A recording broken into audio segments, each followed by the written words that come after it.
Hi friends, நம்ம இன்றைக்கி இந்த வீடியோவில் ஒரு சூப்பரான ஒரு இடம் தான் பார்க்க போகிறோம். என்னென்னா, இங்கே வந்து நிறைய பான்சி செடியெல்லாம் இருக்குது. பான்சி செடி வளர்க்கக்கூடிய பாட்ஸ் இல்லாமல் நம்ம இண்டோர் பிளான்ட்ஸ் எல்லாம் வளர்ப்போம்ல, அதுக்கான பாட்ஸ் எல்லாமே இருந்துச்சு. எல்லாமே இந்த செராமிக்கில் சூப்பராக இருந்துச்சு, பார்க்குறதுக்கு அழகாக. ஸோ அதை பற்றின வீடியோ தான் இதில் ஃபுல்லுமே பார்க்க போகிறீங்க. இங்கே பார்த்தீங்களா, புத்தர்ஸ் எல்லாமே பார்க்க சூப்பராக இருக்குது. நிறைய கப்பு, எலிஃபென்ட் மாதிரி எல்லாமே நிறைய வச்சுருக்காங்க. ஃபிஷ் வளர்க்கக்கூடிய இது இந்த கண்ணாடி பவுலும் வச்சுருக்காங்க.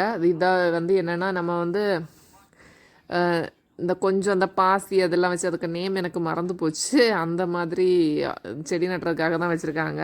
அப்புறமா இதெல்லாம் பார்த்திங்கன்னா, நம்ம வந்து இதில் தண்ணி ஊற்றுனா அந்த நம்ம வீட்டு என்ட்ரன்ஸில் வைப்போம்ல, அந்த மாதிரிப்பட்ட இதுவும் வச்சுருந்தாங்க. இங்கே ஃபுல்லுமே பாட்ஸ் எல்லாம் நல்லா இருந்துச்சு. ஸோ இது எந்த இடம்னு சொல்லிவிட்டு இன்னொரு வீடியோ போடுவேன், அதில் வந்து நான் சொல்கிறேன். யாராவது உங்களுக்கு கெஸ் பண்ண முடிஞ்சிச்சுன்னா இது என்ன பிளேஸ் அப்படின்னு சொல்லிட்டு கமெண்ட் பண்ணுங்கள். இது வந்து ட்ராண்ட்ரத்தில் ஒரு இடத்துல தான் இருக்குது. பார்க்கவே சூப்பராக இருக்குது பாருங்கள். இங்கே வர்றவங்க கண்டிப்பாக ஏதாவது ஒன்று எடுத்துகிட்டு போவீங்க. அந்த மாதிரி தான் சூப்பராக செட் பண்ணி வச்சுருந்தாங்க. இங்கே பார்க்குறதுக்கு அழகாக இருந்துச்சு. ஸோ இங்கே யாருமே இல்லை, ஆனால் கேமரா வச்சுருந்தாங்க. ஸோ நம்ம சும்மா போய் பார்த்துட்டு வரலாம். பார்க்குறதுக்கும் வீடியோ எடுக்கிறதுக்கும் நல்லா இருந்துச்சு. நமக்கு தேவையானதையும் ஷாப்பிங் பண்ணிக்கலாம். இங்கே நிறைய பெயிண்டிங்ஸும் வச்சுருந்தாங்க. Thank you friends. என்னோட அப்டேட் உங்களுக்கு பிடிச்சுன்னா லைக் பண்ணுங்கள், ஷேர் பண்ணுங்கள், மறக்காமல் நம்ம சேனலை சப்ஸ்கிரைப் பண்ணுங்கள்.